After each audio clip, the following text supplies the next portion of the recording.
Good morning, welcome to Beautifully Bookish Bethany. It is the first day of Comic-Con 2024, and you know, in line with how the rest of this month has gone, of course, we're not starting well. I'm getting ready to go. So here's what happened. Yesterday, I went to activate our badges only to find that they were missing. So we asked our kids, hey, have you seen these? Turns out my youngest did in fact see them and put them God knows where. So we'll probably find them like when we move, because we spent a long time yesterday looking for all the badges for Comic-Con and they are nowhere to be found, which unfortunately means that we have to repurchase all the badges for Comic-Con. And you know, luckily we're in a position where we can do that right now because of a recent gift from a family member. But when I tell you I almost broke down yesterday, it's gonna be almost $500 to replace them. So like, one of the unexpected ways that having children can be very expensive. We are taking our kids with us on Sunday, and then I'm going for the other 4 days. So this is my New York Comic-Con vlog for 2024. Let's hope that things don't stay this way. The last couple of years have been wild. If you've been here for a while, you might know last year during Comic-Con, I ended up needing an emergency root canal and was in a ton of pain, so that's fun. So let's hope this year goes better and having to repurchase all of our badges is the worst of it. I'm gonna finish getting ready and then head over to the Javits Center to pay a very painful $500 for all of our replacement badges, and then we will be off to the races.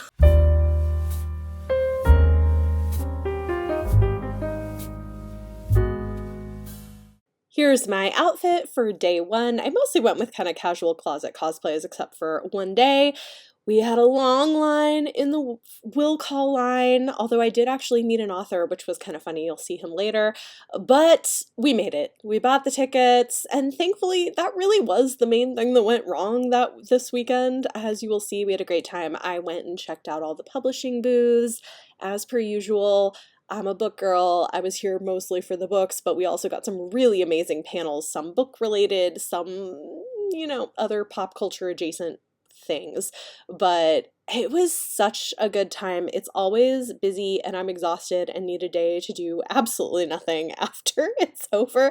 But day one, I had plenty of energy. My feet weren't hurting yet. My back wasn't hurting yet. I'm just like, yeah. And then I got The Devils by Joe Abercrombie. Oh my God. Let me like knock something over. I was very excited. That was one thing that I really wanted. They had these cool diverse blind date with the books that I got. I got a ton of books. A lot of them are not on camera, so you can expect a book haul video coming. I don't do many of them these days, but I will have a New York Comic-Con book haul video coming. Then I got to meet Aaron Moten, and he signed this for me. I didn't pay for a picture, but I did a couple of really cool celebrity signings this year. And then this is the book by this author that I had met in line that morning, and I'm really excited to read it. It looks cool. It's this like horror graphic novel. All right, there we go. Okay. You're gonna get a sticker from the funnel. It is always such a spectacle, but I will say I was a little disappointed at what they had at the Loungefly booth. I didn't end up getting anything, which is not usually the case. At a time when they're not quite the more monstrous version that you see 10,000 years later, but like they're seeds of the Harkonnen family, I would say, in this earlier time period where you're dealing with people who have tremendous force and willingness to go to great lengths to achieve their goals, and a great big grudge. As a Dune fan, books and movies, I'm very excited for this TV show. It looks amazing. And then I was off to a very cool party at this place called The Cauldron with Tor. Y'all know they're one of my favorite publishers, and they very kindly invited me to this amazing Halloween New York Comic-Con party. There was food, there were spooky drinks, there were authors I got to meet, publicists, other creators. I had so much fun.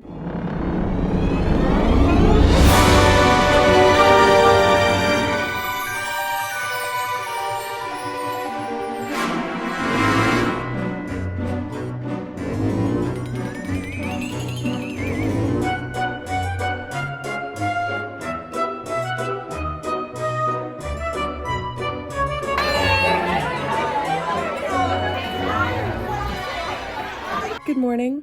It is day 2 of Comic-Con. Yesterday was fun, but super long and busy, and ended with this great party that tore through, so that was really cool. I ran into so many great authors at that party, but also just at Comic-Con. I talked to Libba Bray, I talked to Mary Robinette Kowal, I saw Chuck Tingle again, I got to meet CJ Lead, who's a new horror author I really like. It was really nice. There were a bunch of creators there and publicists, and it was a good time. So day 2 is happening. The first thing I'm doing this morning is I'm doing the Dune Prophecy experience, which is very exciting. So as you'll see, my outfit is like kind of got Dune vibes, sort of. It's technically Star Wars, but I think it's gonna work. It'll be fun. So let's go. First walk in, there's going to be 3 white curtains.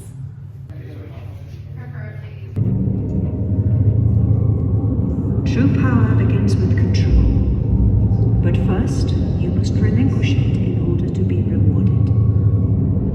Follow my voice.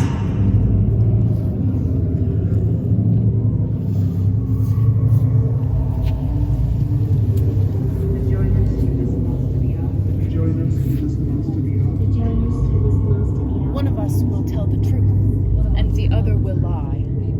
I was born with my voice ability. I can survive being poisoned.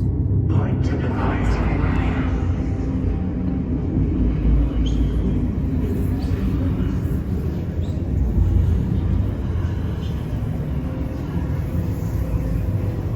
Pain can be overcome through control. Pain can be... Place your hand over the flame. Place your hand over the flame.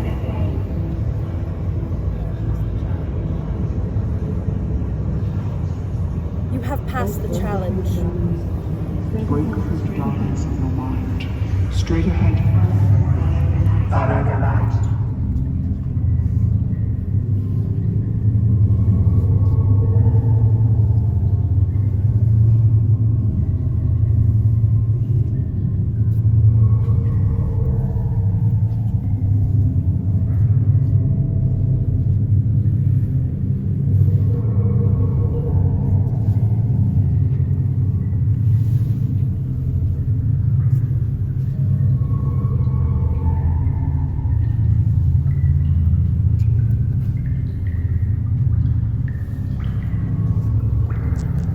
By stepping forward, you agree to put the sisterhood above all.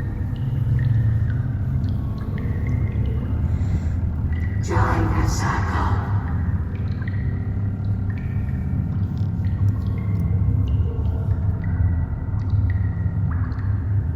The Order welcomes you.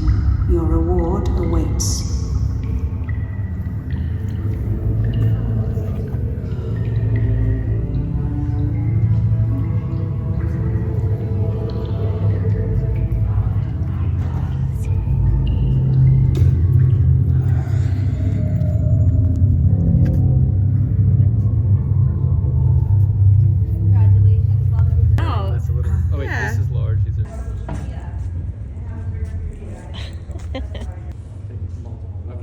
That was so cool. Got a ring, and now I'm off to Comic-Con. I'm Lydia Gregovich. I am the author of The Monstrous Kind. I'm so excited to be moderating this beautiful, lovely panel. I'm a Gen Z cosplayer, so I'm on TikTok all the time. And I'm obsessed with the Hear Me Out trend. I don't know if you guys are familiar. But basically this is, you know, a crush that might be controversial. Maybe they're not human. You know, they're morally repulsive, as some would say. But so I've asked our panelists to tell me their favorite fictional Hear Me Outs. So we're gonna start with Kayla and just go down the line. Just really like set the mood with how weird we are.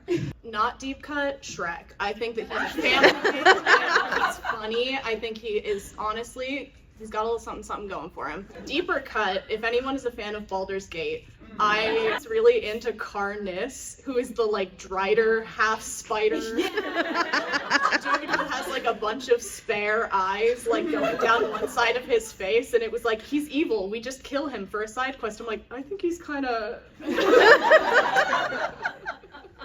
But yeah. So mine, I'm going with an actual human. I'm sorry. But they are of the morally repugnant variety. Mine is Littlefinger from Game of Thrones. He has goals. He's gainfully employed. He has a 401k. There's a lot in the Game of Thrones universe. Most of these people do not have jobs. He has a great fashion sense and he gives a good speech. And I'm just like, unironically, I'm like, I might. Mine is not really controversial. It's the Darkling. Oh, okay. I'm sorry. I met the Darkling and was like, I love you. And you are now the love of my life. And it did not help when Ben Barnes played. It did not make things better. But I also, my second is maybe a little more less known, and that is Terriston from Troy Aveyard's Realmbreaker series. He is awful, like a horrible, horrible, monstrous human, and yet. Mine is so not controversial. I'm sorry to disappoint. It's also very niche. I don't know if anyone has seen or watched like you know when you're a child you see something and it just imprints on you. Like I was 6 or 7 when I watched this Chinese like adaptation of a folktale. It's called Bao Lian Deng or something like Lotus Lantern, I guess. The like main character in there was so cute as a kid. He goes after the gods to save his mom and like get a magic pill to revive her, which made its way into a bunch of my stories. But then he had a glow up moment. It was like 10 years later. You know when like Simba grew up on the like that was me when he had the glow up and he became like 16, 17 and then like 6-year-old me was like, hey. I am so mainstream. I am totally trash for Damon from House of the Dragon right now. Yeah. I don't know how they're making me ship that particular relationship because obviously she's his niece, but you know, there's just something about him that he's just that morally gray and he's a little bit like different looking and I don't know, every time he comes on the screen I'm pretty sure my husband is just like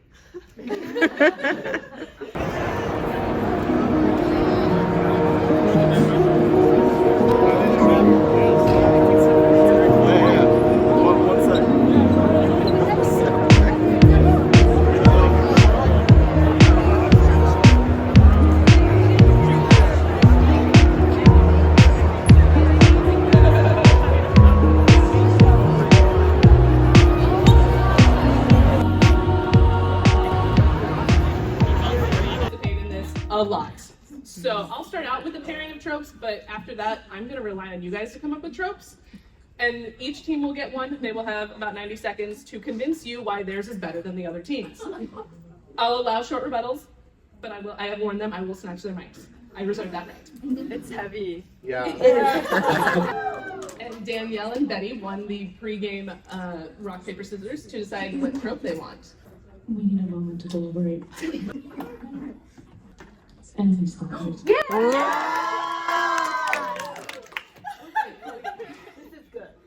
I mean, honestly, for you, yes, this is very good. I've written so many friends. You did not. You have 90 seconds to convince the audience that enemies to lovers is the superior trope. Do we get any prep time, or are we gonna go right now? The wands, the prep time, they're stalling, Your Honor. The comedian is asking for prep time. Tension. You know her, you love her. You've heard of her before. Maybe you yourself have skated the rim. The beautiful puckered rim. This is rated for everyone. I'm so sorry. I just want to say, I did enter Monet. Just, okay, beautiful puckered rim, we've already been over it. Tension, lust, heat. You see the jock and the goth girl. You see the chess captain and the cheerleader. You see the, oh, there's some other enemies.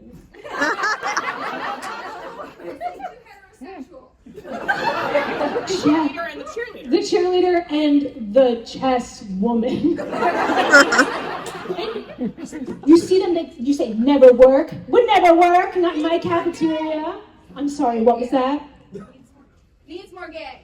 Needs more gay. I said that's opposite to trash. Just going into my 90 seconds, I just need to be sure. Hold on. Okay, yeah. Oh my God, Yeah, just pretend everything Ken doll downstairs. They glance each other across the room, they never would work. But then when it does, the slow fizzle, it builds like molten lava at the base of a volcano. Every moment that they come forehead to forehead yelling, you think, no, this would never work. And then when it does, the volcano erupts. Danielle?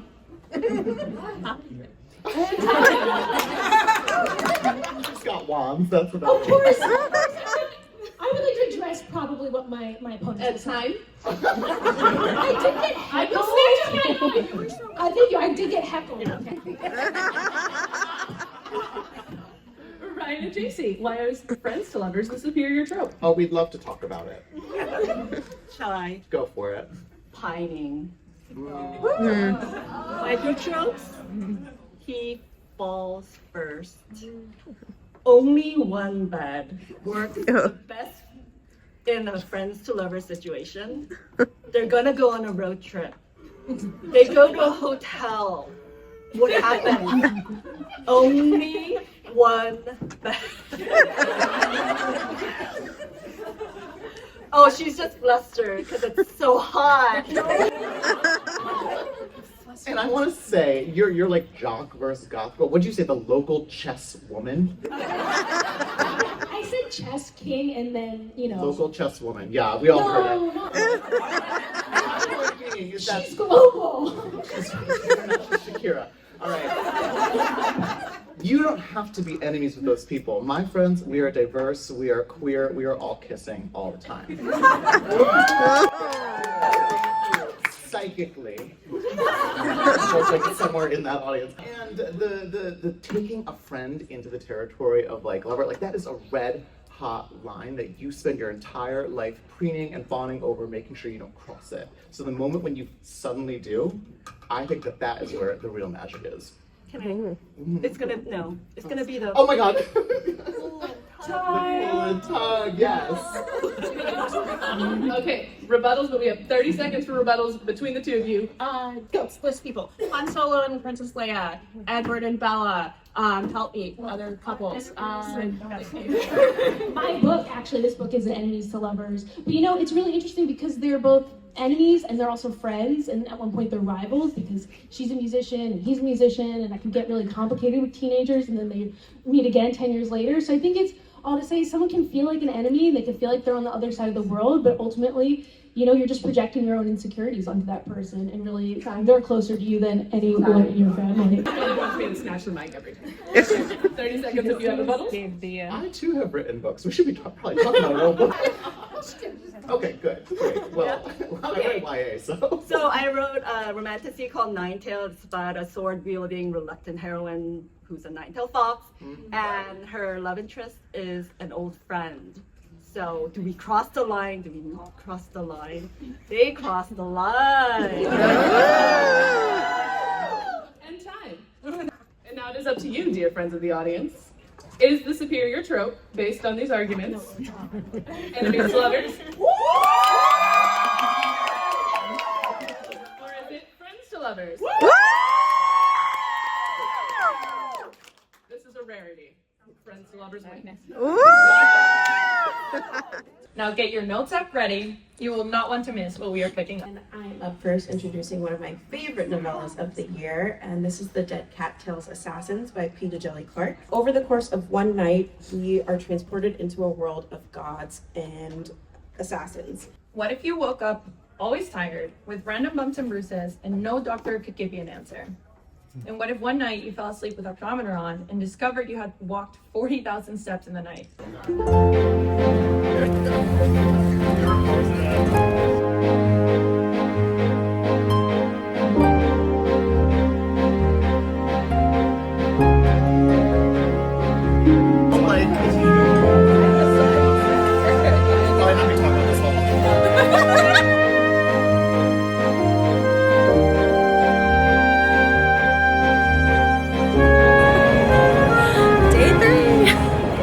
After talking to Mary Robinette Cole for a while at the party, I told her how much I love the Spare Man. She offered to give me a stuffed version of the dog from this book, which was so cute and so fun. She's amazing. tried to lean over looking at your phone. We need to talk about these stories. Like, these are stories we are loving right now, obviously. My name is Aurora Dominguez. I am an educator, writer, journalist, professor. I wear many hats in South Florida. So, ladies, first, introduce yourselves and your books and tell the audience a little bit about them. Hi everyone, I'm Annalise Sabrana. My debut novel just came out this year. It's called Lore of the Wild. It's a young adult romantasy. It's about a human woman who's on a quest for power, and there is a love triangle, an enchanted library, and lots of twists and turns. Hi, I'm Sydney J. Shields. I am the author of The Honey Witch. It is a sapphic, cozy-ish, until you get to the end, romantasy. It's about a beekeeping witch whose power comes with a curse that she can never find true love until she meets a grumpy skeptic who refuses to believe in magic, and in her quest to prove that magic is real, she finds herself developing feelings that defy her curse in a way that she can't explain, and, you know, being bisexual saves the world. Hi, I'm Janina Riley. I'm the author of the Infatuated Fae series. It's very villain falls first, enemies to lovers. It's about a park biologist that falls down a fairy ring of mushrooms and lands on top of a 6'5" unseelie shadow monkey. Yes. That's all you need to know. Hi everybody, I'm Meg Corlin. I'm the author of Five Broken Blades and the upcoming 4 Rune Realms. So, Five Broken Blades is about 5 very dangerous liars who come together with one purpose, and that is to kill the God King June of Yusan. They are united in their quest, but they are torn apart by being liars. It encourages me as a teacher, makes me happy. They're reading.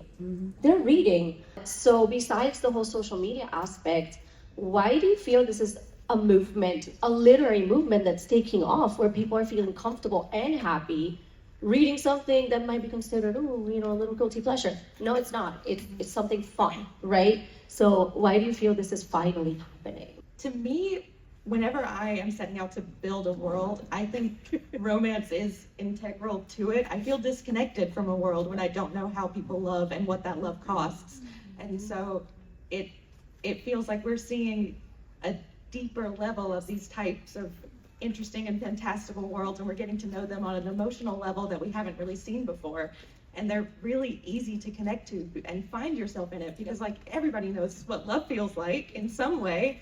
And so I think people are seeing themselves in a way that they haven't seen before. For me, I think that there has always been a stigma around romance. Growing up, people would hide their covers, put like the cardboard paper over it, or you know what I mean? Like, you wouldn't want to be seen with it. And even still today, a lot of authors have the discreet covers and everything. But I think that, especially in fantasy, there has always been real world issues in fantasy, and anyone with a brain can tell that actually you can get so much out of reading a fantasy book. And I think the beauty of romantasy is that you can still be reading and exploring these real world issues, but you can also escape with the romance aspect. And I think it's just a perfect blend. I think that romantasy is just reading in general is so subjective. There are so many different things in the world that we can like. And as we continue to grow as a society and understand the different things that we like, I think it's really important to each step in to embrace what it is that we like. And I love that romantasy focuses on so many different things. We have a honey witch that is like sapphic, and there's so many things. And then mine are very dark and villainous, and it's much more on like a darker side. And I just love that anything that you like, there's something for you. And I love reading so much for that. And so I think it's so special to have a special little spot of kind of a little romantic branch of fantasy that maybe we loved fantasy, but we want to escape a little bit. I just love that there's so many different things for everybody, and it's the best. It is. Here. So for me, whenever I read a story, I'm I'm pretty much reading for romance, even when it is not a romance that I know it. Oh my gosh, I'm watching Titanic. Like, I don't think this is gonna work out. Like, I wish they would stop talking about this boat. I think they can fit on the door. They both can fit. That will forever haunt me. So for me, I think it gives you something to root for. I think when you have romance and fantasy, you can make the stakes so much higher. You can really take the story to another level as you root for these characters and the relationships that they form.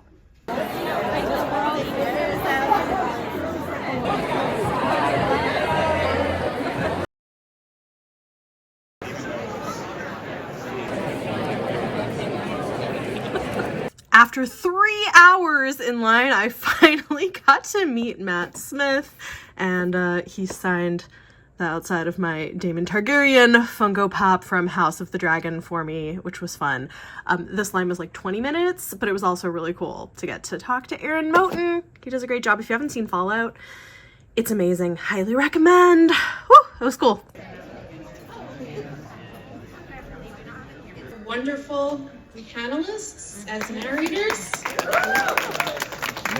Nobody knows who I am, but that's the way I like it. I'm Karen Chakonsky. I work at Penguin Random House Audio on the team of producers who bring all of these spicy romance audiobooks into the audio realm. Really delighted to be here and so thrilled that so many of you are here. So thank you for coming. I'm going to introduce our panelists and ask them about their first time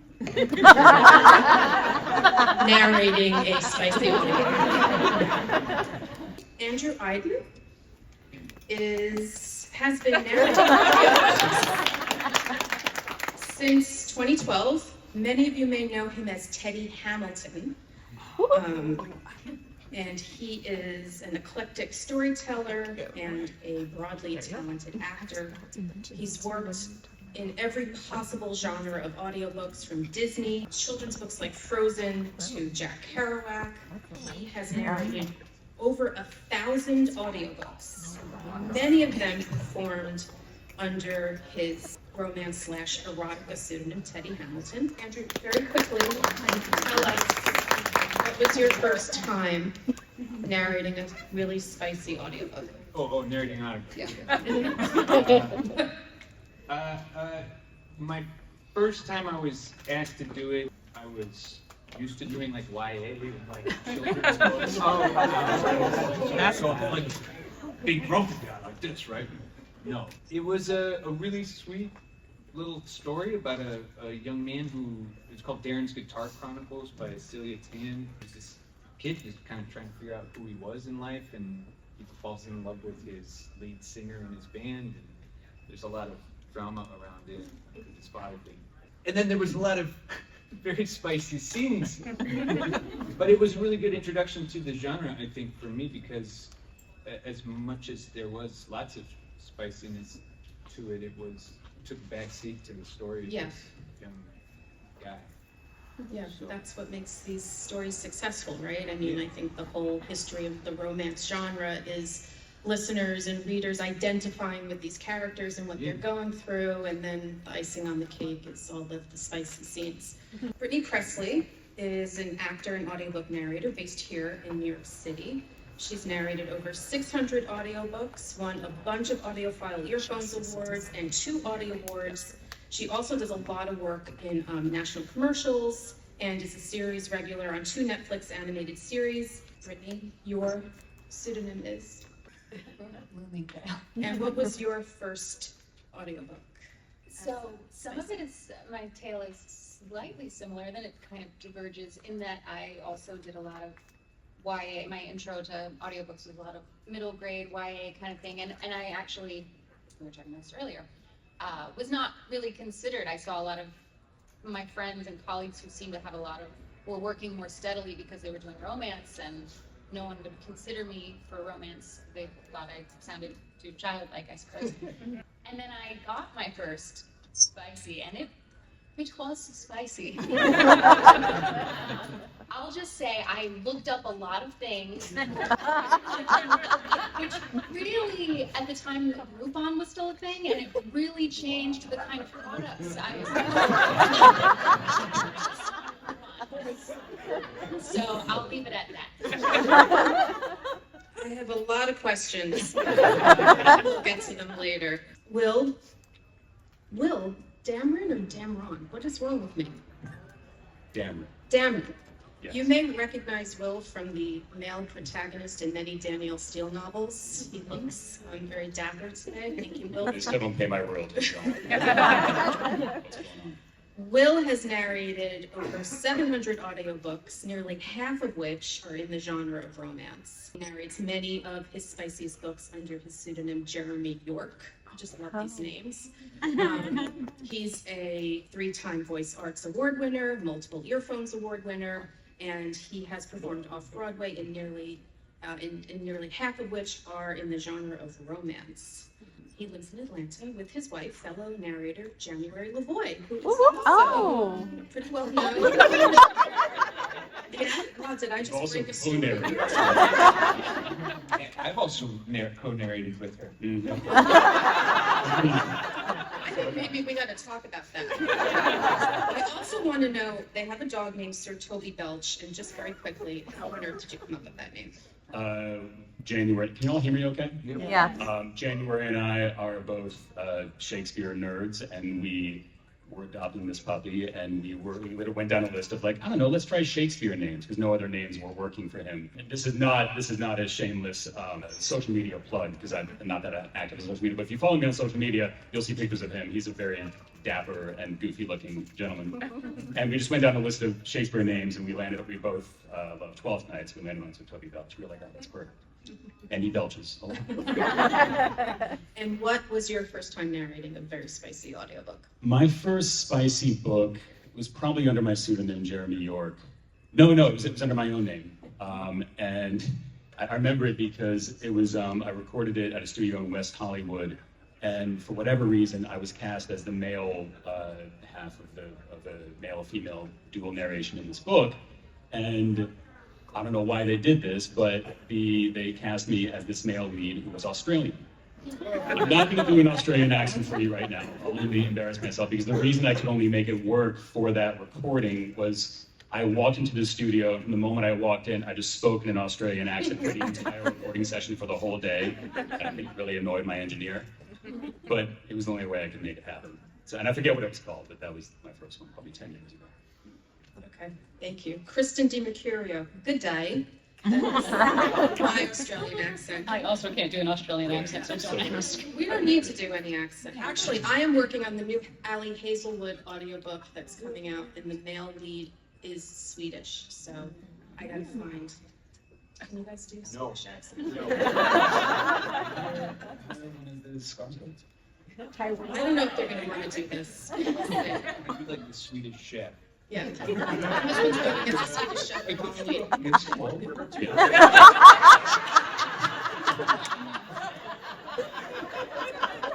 You're gonna end up on some weird corners at the end of it. Kristen DiMercurio is an Audie Award-winning narrator, actor, singer. I did not know that you were a singer as well, and proud member of the LGBTQ+ community. And she does not use a pseudonym, which I think we can also applaud. I have nothing to say. Throughout her career, she's brought thousands of characters to life on stage, on set, and in the booth. She's always working towards greater queer representation in the stories we tell across genres and mediums. So, Kristen, what was your first time narrating a very spicy audiobook? I'm noticing there's like a pattern in that we all kind of started in YA, which I also started in children's books in YA. And so the first time I got like a romance novel, I was like, oh, finally, a book for adults. All right, here we go. And so I was like, I can do this. I worked with a consent education company, like a live performing show that went to different colleges and talked about consent, and like we did facilitated discussions. I was like, I can talk about this stuff. I talked about this stuff in front of thousands of people. And I got in the booth and I was like, this is very different. Something to me. But you just, I believe it was, I don't think it was before this, but Delilah Green Doesn't Care was my first romance novel that I ever narrated. And I found that it wasn't nearly as scary as I thought it was going to be. You just sort of get in a flow state, lean into the character and go. But I did, every day came home just like, and like looked at my partner and I was like, I have been blushing for 6 hours.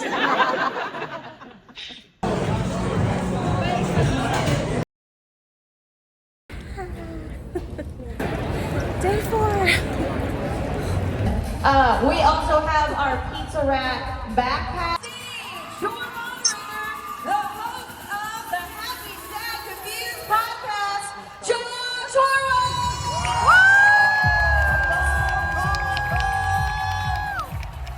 Hi guys, how's it going?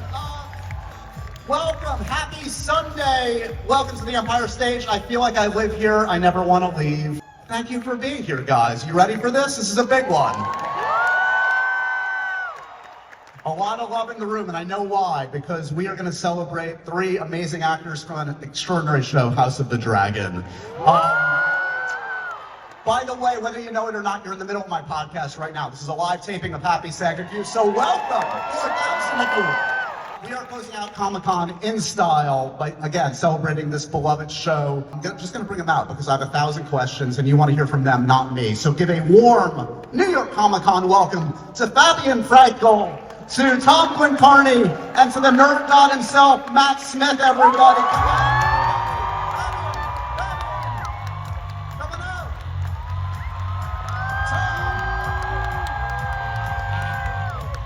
And to Matt Smith. There he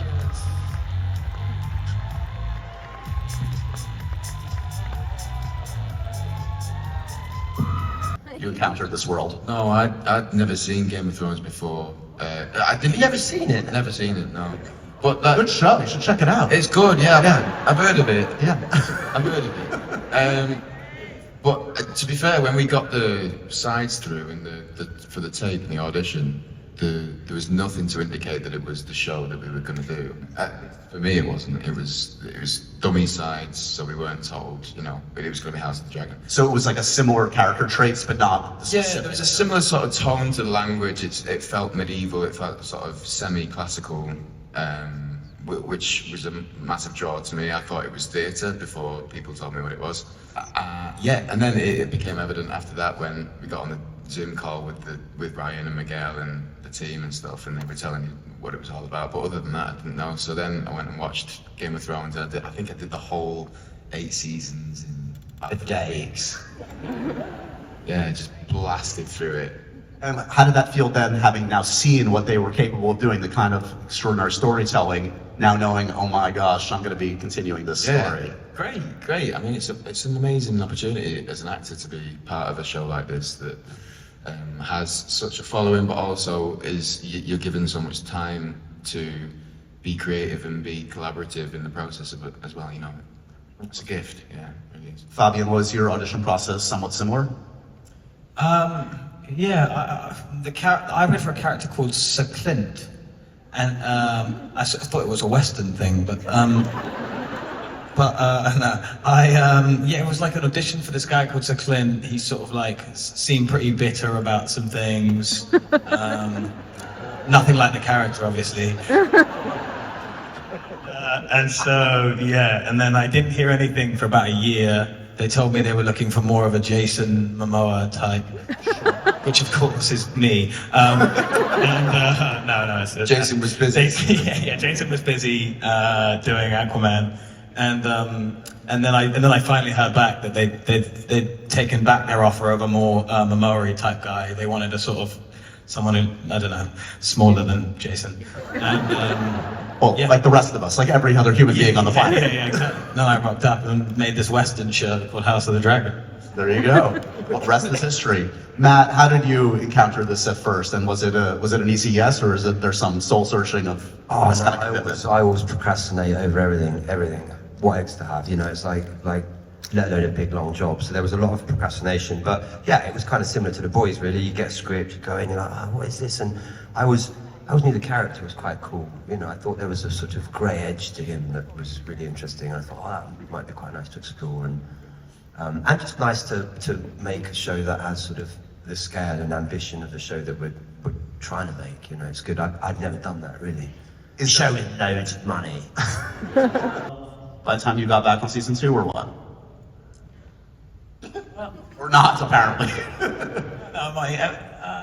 Yeah, I had a haircut. I don't know. Did it feel different? I mean, I think it feels a lot like when you leave school for the summer and then you come back and you're like a bit nervous to see everyone. There's like, you know, you might be in trouble with some teachers, but you feel like you've probably done a bit of homework, but maybe not as much as you should have done. And then you kind of get there and then it's all the same as it was the year before, I feel. But yeah, I don't know. It was exciting. The second season was exciting to come back to, I thought, because I think we were less nervous. I think it was very nerve-wracking the first season, especially for like us who were just like right at the beginning of our careers. We just felt a big imposter syndrome, I think. And I think the second season around, there were so many new other actors that were coming in. It was their first, you know, like big foray into like a big job. And so I think weirdly, like, it felt maybe it's slightly less stressful, if that makes sense. How would you assess your abilities as Hand of the King, would you say? Are you on a scale of 1 to 10? What do you guys think?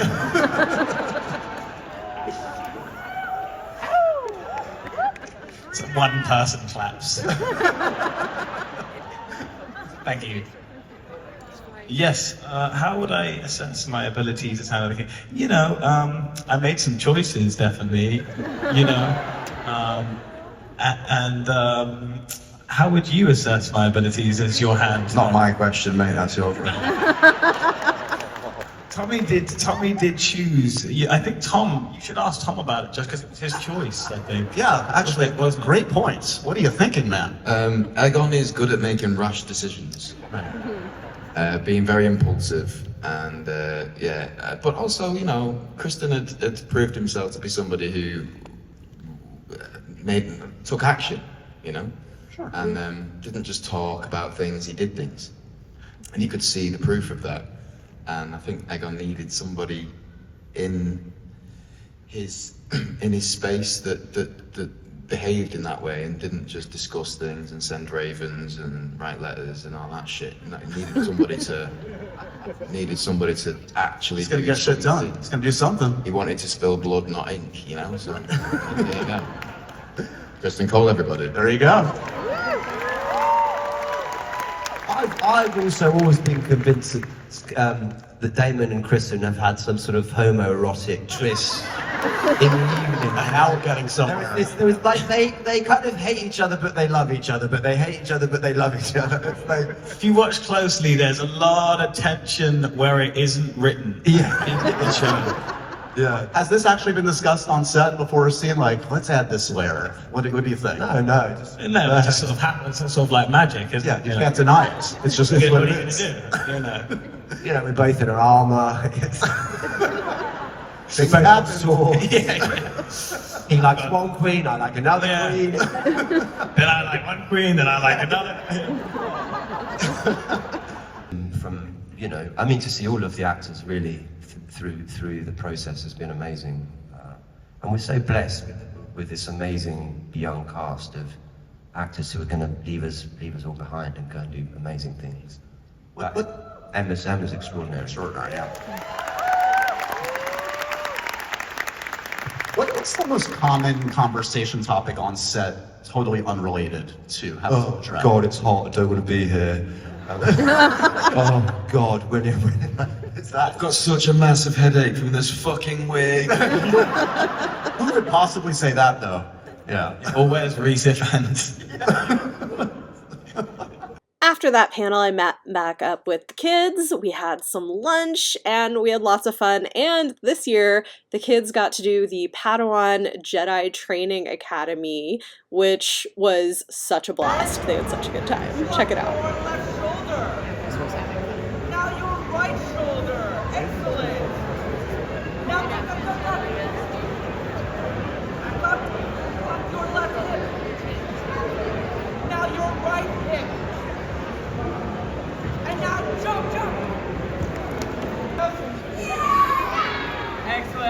sound of that.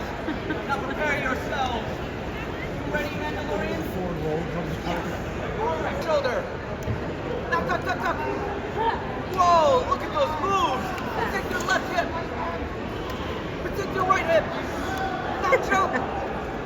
Whoa, look at that leap. That was so high. Now protect your head. Now force push.